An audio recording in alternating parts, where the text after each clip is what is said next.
General Tariq صاحب، جب آئینی ترمیم کی بات ہو تو لوکل باڈیز الیکشن کسی کو اختلاف نہیں ہے، این ایف سی کو ریویو کرنا ہے، درست کرنا ہے، کسی کو اختلاف نہیں ہے. صوبوں کے اوپر بحث ہو سکتی ہے، رائے عامہ ہموار ہو تو ٹھیک ہے، اتفاق رائے سے چلنا چاہیے.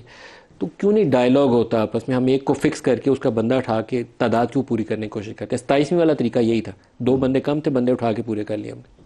دیکھیں، یہ پہلے بھی اس قسم کی مثالیں موجود ہیں جب لوگ فلور کراس کرتے رہے. یہ بڑی آئیڈل سچویشن تو نہیں ہوتی، بٹ ہم نے اپنی ملک صاحب آگے چلنا ہے سیکھ کے اپنی غلطیوں سے. اب دیکھیں صوبوں کی بات دیکھیں، انڈیا کو دیکھیں، 28 صوبے ہیں، 8 یونین ٹیریٹریز ہیں، تو یہ 36 بن جاتے ہیں. افغانستان کو ہم کسی کھاتے میں نہیں سمجھتے، وہ 34 صوبے ان کے بھی ہیں. تو یہ دیکھیں، انڈیا نے 55 میں اسٹیٹ ری آرگنائزیشن کمیشن بنایا تھا، وہاں پہ انہوں نے اس پہ لڑائی نہیں کی. وہ تلگو اسٹیٹ والا ایک ان کو ایشو شروع ہوا تھا، لیکن وہ آگے بڑھتے گئے. ہم تو پھنس جاتے ہیں نا. مقصد یہ ہے کہ چھوٹی اگر صوبے ہوں گے مینیجبل ہوں گے. اور جو آپ نے ڈائیلاگ سر، ڈائیلاگ بڑا امپورٹنٹ ہے. ڈائیلاگ کریں کیونکہ ساروں کو اب دیکھیں دہشت گردی کی جو لہر چل رہی ہے، اور کے پی کے کا لگتا ہے جیسے پرائم فیسی پہ کہ وہ وزیر اعلیٰ صاحب بات نہیں سن رہے. میرا خیال ضرورت ہے کہ ان کو کانفیڈنس میں لیا جائے، ان کو سمجھایا جائے. انہوں نے بیان تو دیا کہ میں نے بریفنگز لی ہیں، تو انہیں بھی چاہیے کہ حکومت کے ساتھ ملیں. دیکھیں پاکستان ہمارا ہے، ہم نے مل کے اس کو سنوارنا ہے. اور یہ جو چھوٹے صوبے ہوں گے بہتر مینیج ہو سکیں گے.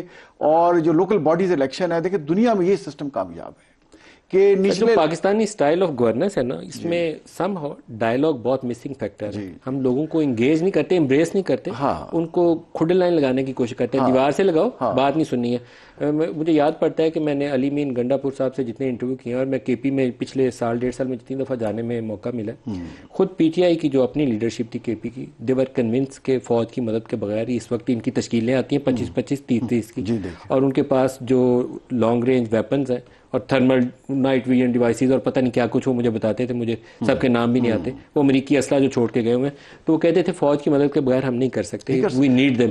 تو اگر یہ بریفنگز اس کو سہیل افریدی کو بھی ملیں گی تو وہ بھی سمجھ جائے گا. Talk to each other. وہ پتہ نہیں ہم کیوں نہیں بات کرنے پہ تیار کیوں نہیں ہے. یہ کرنا چاہیے، یہ ہمیں لانا چاہیے، برداشت ہونی چاہیے.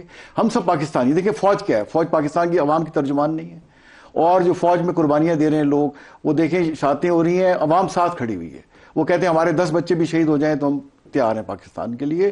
تو فوج بھی پاکستانی ہے. فوج کے جو 10 بچے شہید ہوتے ہیں، وہ میرے بچے ہیں، ولید صاحب کے بچے ہیں، عقیل صاحب پاکستانی عوام کے بچے ہمارے ہی ہیں نا. پاکستانی عوام تو وہ درد تو ساروں کو ہے، سب کو ہے. طریقہ کار کے اوپر ولید صاحب آئی تھنک تو اس میں ہمیں ان سے سیکھ کے آگے چلنا ہے. سیاستدان بھی ہمارے ہیں، فوج بھی ہماری ہے، چاہے شہید ہو رہے ہیں یا غازی ہیں، سب پاکستانی ہیں. ہم نے مل کر اس کو بنانا ہے. پاکستان کے انٹرسٹ کو سامنے رکھنا ہے، اپنی انٹرسٹ کو پیچھے، پارٹی کے انٹرسٹ کو پیچھے رکھنا ہے. ہم یہ دیکھ رہے ہیں کہ پارٹی کے انٹرسٹ ہم پہلے رکھ لیتے ہیں، پاکستان کے انٹرسٹ کو اس کو ہم ریلیگیٹ کرتے ہیں. ہمیں صوبے چھوٹے بنانے چاہیے تاکہ بہتر مینیج ہو سکیں، اور لوکل باڈی سسٹم لانا چاہیے، اور ایک اکاؤنٹیبلٹی کا سسٹم ہو. اگر آپ پرفارم کریں اس کو اکنالج کریں، اپریشیٹ کریں. اگر پرفارم نہیں کر رہے، کوئی آپ نے کرپشن کی ہے، اس کی اکاؤنٹیبلٹی کریں. پھر